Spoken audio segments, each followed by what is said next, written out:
તૂટ્યા અને પ્રેમકથા પણ યોજાઈ. એ સાથે રહસ્ય, રોમાંચ અને થ્રિલર પણ છે. તો મને લાગે છે કે લેખક આ તમામ પ્રકારના રસ ધરાવતા વાચકોને આકર્ષી શકશે એવી આ નવલકથા એના સંયોજન સ્વરૂપે બની છે. પ્રેમગાથા પણ છે, કચ્છના રણની વિશેષતાઓ, ઇતિહાસની વાતો પણ છે, તો એ સાથે રોમાંચ, રહસ્ય અને થ્રિલર પણ છે. અને આ બધી બાબતોને સાંકળીને લેખકની જે કલમ ચાલી છે એ તેમની અનુભવ ગાથા તો કહી શકાય. પણ આજે સવારે જ્યારે મેં એમની સાથે વાત કરીને ત્યારે જ મેં એમને કહ્યું કે સર, આપે આ જે વાત લખી છે ને નવલકથા, એ નવલકથા સ્વરૂપે નથી, પણ એમ સમજો કે તમારો કચ્છ પ્રત્યેનો પ્રેમપત્ર છે. અને એટલું જ સરસ રીતે પ્રેમથી એમણે દરેક બાબતને આમાં આલેખી છે.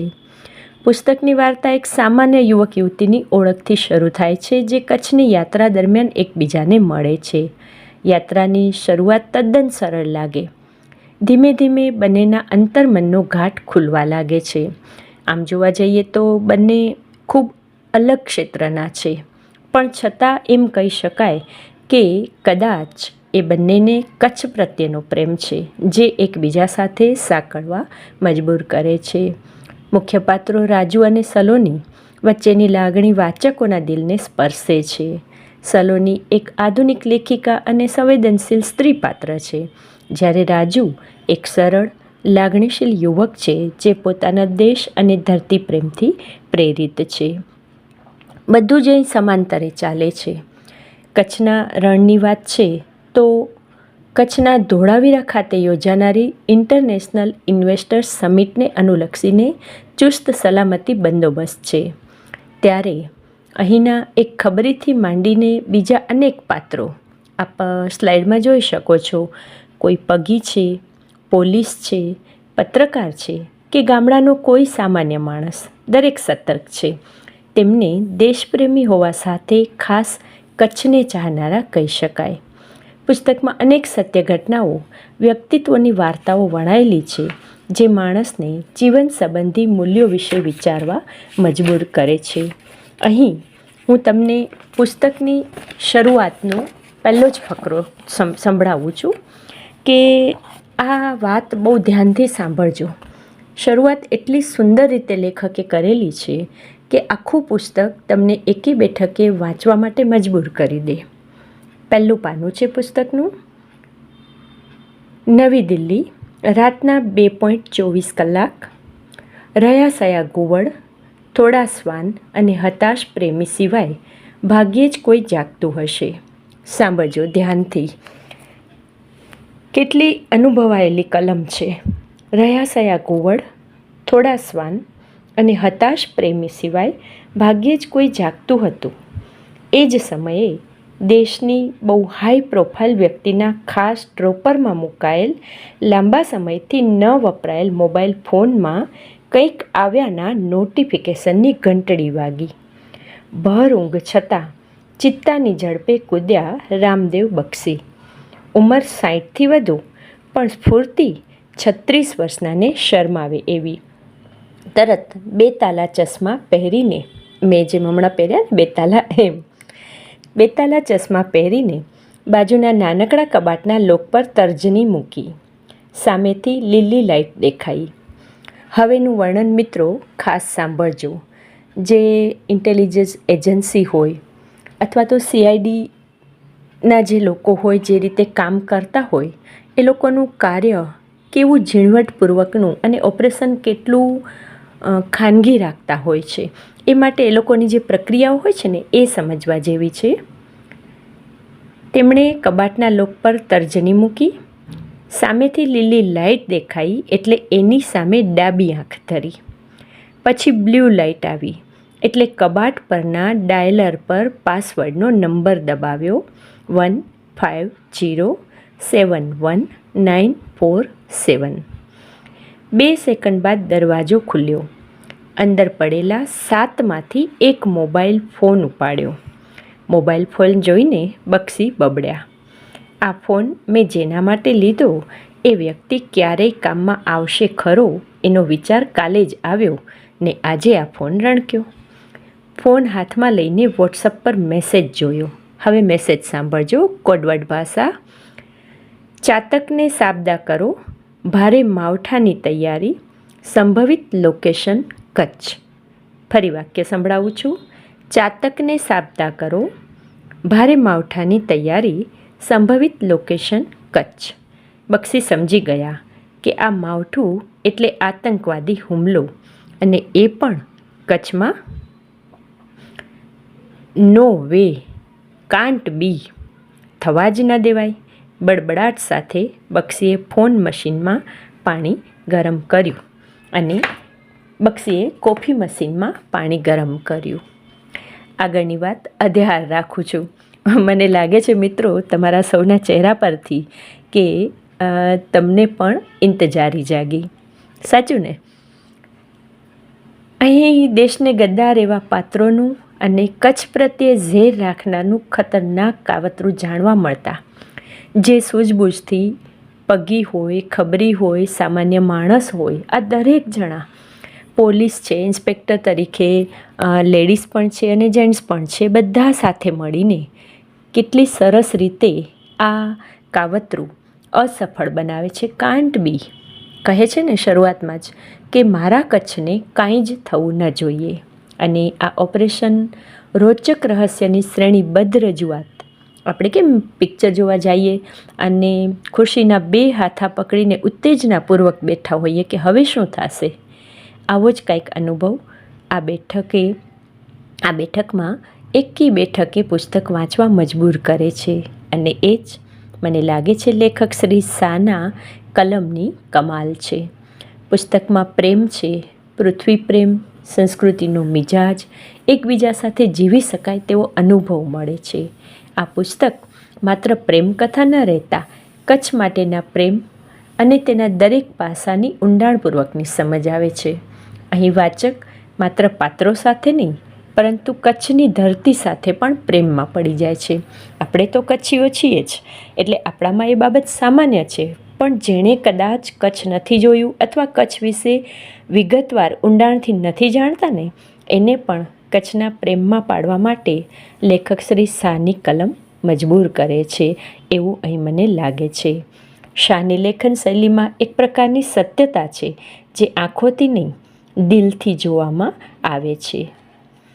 પુસ્તકના અંતે લેખકે ખૂબ હૃદયસ્પર્શી સંદેશ આપે છે કે ભૂમિથી પ્રેમ એ જીવનની સૌથી લાગણીશીલ શક્તિ બની શકે અને એ પ્રેમ માનવને પોતાને ઓળખવાનો માર્ગ બતાવે છે. આપણે સૌએ સાંભળ્યું છે કે મરુ, મેરુ અને મહેરામણની ભૂમિ એવા કચ્છની સંસ્કૃતિ ભાવનાનો ઊંડો સમુદ્ર અને માનવીય સંબંધોથી ઉર્મિથી ભેંજાયેલું સહજ સાહિત્ય છે. મેં અગાઉ કહ્યું ને મિત્રો કે અહીં એક સાથે બધી જ કથા પેરેલલ ચાલે છે. કચ્છના રણની વાત હોય કે ધોળાવીરાની વાત હોય, રોડ ટુ હેવન એક જે બહારથી આવેલી બે વ્યક્તિઓને જ્યારે રણમાં લઈ જાય છે કે ધોળાવીરા બતાવવા માટે લઈ જાય છે ત્યારે એના મુખે લેખકની કલમ દ્વારા કચ્છના રણનો ઇતિહાસ, રોડ ટુ હેવનનો ઇતિહાસ, આ દરેક બાબત એટલી સુંદર રીતે અને નાનામાં નાની બાબતને કાળજીપૂર્વક વણી લીધી છે.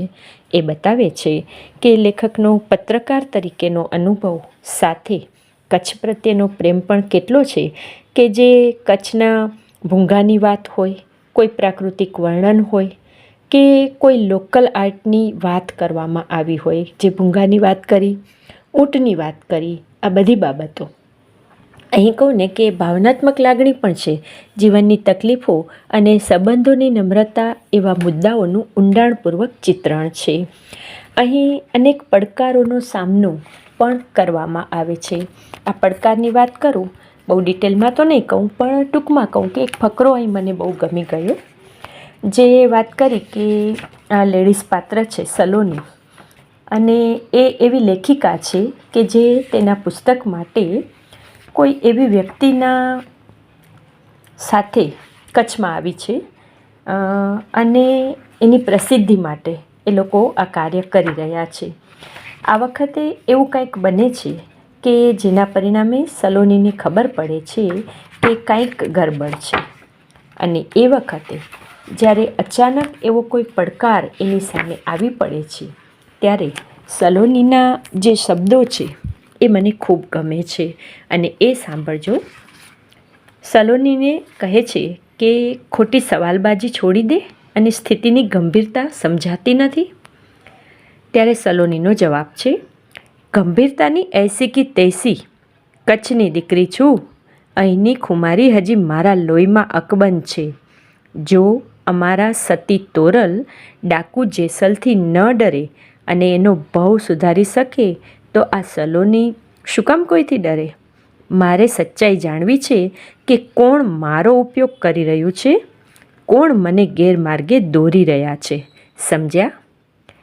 મિત્રો, અહીં આટલા નાના ફકરામાં આખી અંજારની જેસલ તોરલ સમાધિની વાત, ઇતિહાસ આખો વણાઈ જાય છે. એ સાથે નારી સશક્તિકરણ તો ખરું, પણ પડકાર આવે ત્યારે કચ્છની દીકરીની ખુમારી કેટલી સરસ રીતે એમણે વર્ણવી છે.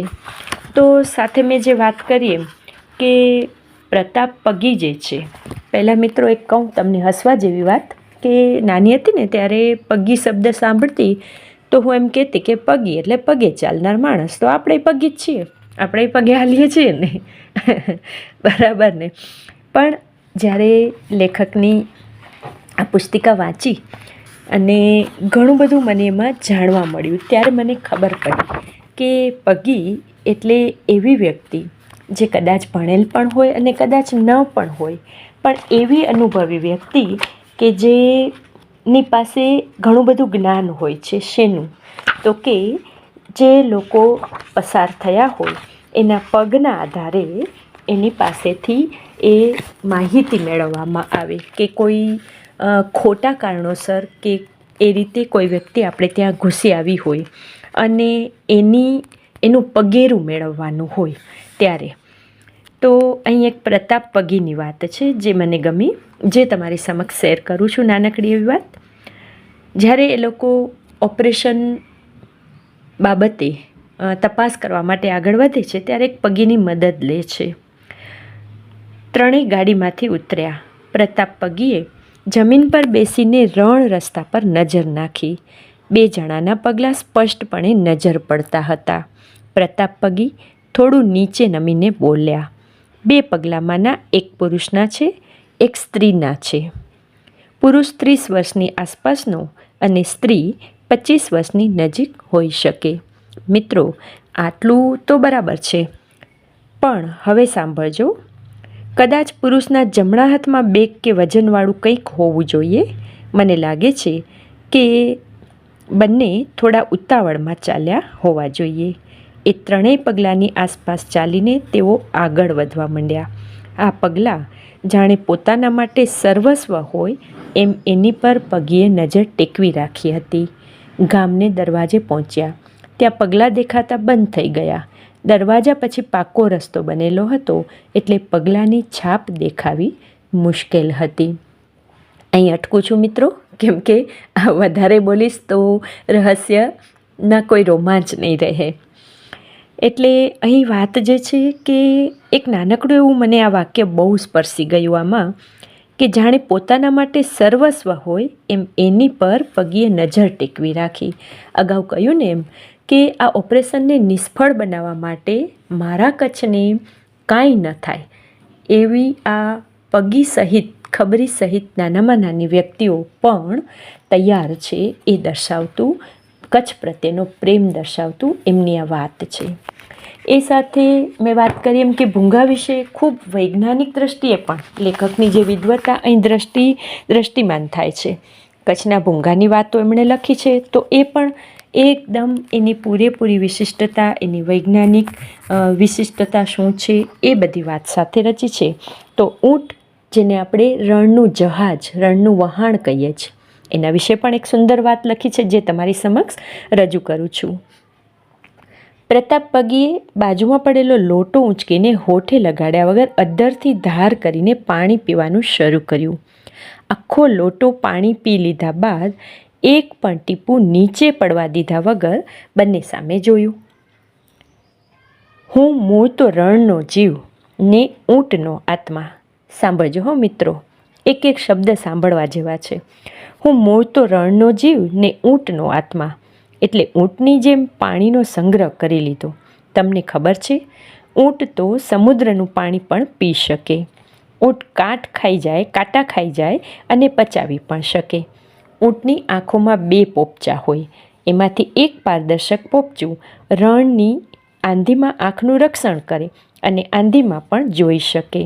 ઊંટ શરીરનું તાપમાન પણ અંકુશમાં રાખી શકે, શરીરને ગરમીમાં ઠંડુ અને ઠંડીમાં ગરમ રાખી શકે. હવે સમજ્યા આ પ્રતાપ પગી નામના 2 પગા ઊંટને? મારે દાયકાઓ બાદ પહેલીવાર સાચે કામે નીકળવાનું છે. તૈયાર છો ને તમે? કેટલી સરસ અને આખી વૈજ્ઞાનિક વાત પણ આ સાથે એણે સાંકળી લીધી છે લેખકે. અહીં વાત છે કે દરેકને દેશ પ્રત્યેનો પ્રેમ કેટલો છે, દેશની સુરક્ષાના મુદ્દા અને કોઈ હુમલો કે વાત એવી છે કે જે સરહદ નજીક કોઈ નુકસાન ન પહોંચાડી જાય, એવી યાત્રાની થ્રિલર અહીં જોડાય છે. આ વખતે પગી સાથે રહેલા ઇન્સ્પેક્ટર અને પોલીસ બધા લોકો કહે છે કે અમે તમારી સાથે આવીએ, ત્યારે પ્રતાપ પગીના શબ્દો બહુ સરસ છે. એમાં તો આપણા દોસ્તો સાવધાન થઈને બીજે ક્યાંક ભાગી જાય. આપણી પાસે સમય ખૂબ ઓછો છે ને જોખમ મોટું મસ્ત છે, એટલે હમણાં વધુ જાહેર ન કરીએ. મને એકલાને એક પ્રયાસ કરી જોવા દો.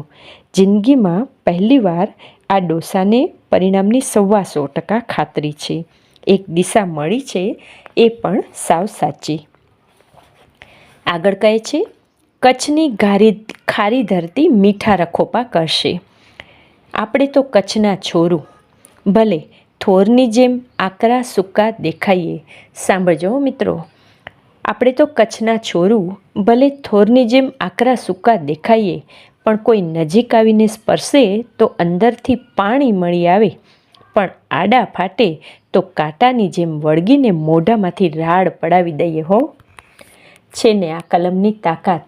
કેટલી સુંદર રીતે સ્થાનિક તણાવ વખતે આ પાત્રના જીવમાં રહેલું દેશભક્તિનું નાનું પણ મજબૂત પ્રતિબિંબ અહીં તેમણે રજૂ કર્યું છે. અને એ સાથે એક સરસ મજાની વાત પણ રજૂ કરું કે જ્યારે આપણે પિક્ચર જોતા હોઈએ અને પિક્ચરમાં બતાવવામાં આવે કે કોઈ એવો રીઢો ગુનેગાર પકડાય અને પોલીસ એના ઉપર 3rd ડિગ્રી કરે, ત્યારે મને તો બહુ પ્રશ્ન થાય, તમને પણ કદાચ થતો હશે કે આ એવા કેવા લોકો હશે કે જેના પર પોલીસ આટલો બધો પ્રયત્ન કરે પોલીસ છતાં પણ તે લોકો કેમ એ વાતને કાંઈ શબ્દ એક મોઢામાંથી બોલી નહીં શકતા હોય. તો એની પાછળનું કારણ છે એમને એવા પ્રકારની તાલીમ આપવામાં આવે છે. આ તાલીમ વિશેની વિસ્તૃત વાત સુંદર રીતે શ્રી પ્રફુલ્લ શાહે રજૂ કરી છે, જે તમારી સમક્ષ રજૂ કરું છું. પાના નંબર 72 પર એક સુંદર મજાની વાત છે. એક સુમસામ જગ્યાએ કાદર મિર્ઝાએ બોલાવેલો કોઈ એક્સપર્ટ બખતિયાર, યુસુફ, મકબૂલ, આસિફ અને બીજા 3 જણાને આકરી તાલીમ આપતો હતો. આ અત્યંત આકરી તાલીમમાં મોટાભાગના શરૂઆતમાં ભાંગી પડે. દોરડા પર લટકવાનું, દોરડા પર સંતુલન જાળવીને ચાલવાનું, તાર પર લટકીને સરકીને જવાનું, ગરમા ગરમ ઈંટ કે રેતી પર આકરા તડકામાં પેટભેર સરકવાનું, ઊંચેથી કૂદકા મારવાનું, સ્કૂટર, ગાડી જોખમી રસ્તા પર ચલાવવાના અને કૂદાવવાના. આ બધું ઓછું હોય તેમ કલાકોના કલાકો ભૂખ્યા રહેવાનું, માથું વધુને વધુ સમય પાણીની અંદર રાખવાનું, લગભગ નગ્ન શરીરે બરફ પર સૂવાનું, હાથ પગ પર દંડાથી માર ખાવાના, એના ઘા પર મીઠું મરચું ભભરાવાનું, પાણી વગર વધુને વધુ કલાકો વિતાવાના. અને આ બધી બાબતો કેટલી સરસ રીતે આલેખી છે. આપણે સમજી શકીએ છીએ કે એ લોકોને આવી તાલીમ મળેલી હોય છે. આપણને કેમ અગાઉથી કોઈ વસ્તુ નવી તૈયાર કરવાની હોય તો તાલીમ મળે, એવી તાલીમ આ લોકોને પણ મળેલી હોય છે. અને આ તાલીમમાં જો કોઈ પણ ભૂલચૂક થાય તો એના પગના તળિયા પર ધડામ દંડા ફટકાર્યા હતા. અને મોઢા પર જરાય પીડાના ભાવ આવવા દીધા વગર આસિફ અટ્ટહાસ્ય કરવા માંડ્યો હતો. ત્યારે પેલું પિક્ચરનું ચિત્ર આપણે જોતા હોઈએ એવો બિલકુલ અનુભવ થાય. એટલી સુંદર રીતે રજૂઆત લેખકશ્રીએ અહીં કરેલી છે. આમ તો જોવા જઈએ મિત્રો કે આ પુસ્તકનું છેલ્લું પાનું જે તમે જોઈ શકો છો, લેખક પ્રફુલ્લ શાહ અહીં દેખાય છે અને એનું જે બેકગ્રાઉન્ડ છે એ બેકગ્રાઉન્ડ એ છે કે ભુજમાં લવ યુ કચ્છનો વિચાર બીજ મનમાં રોપાયો, એ પણ એ સ્થળની તસવીર એમણે મૂકેલી છે.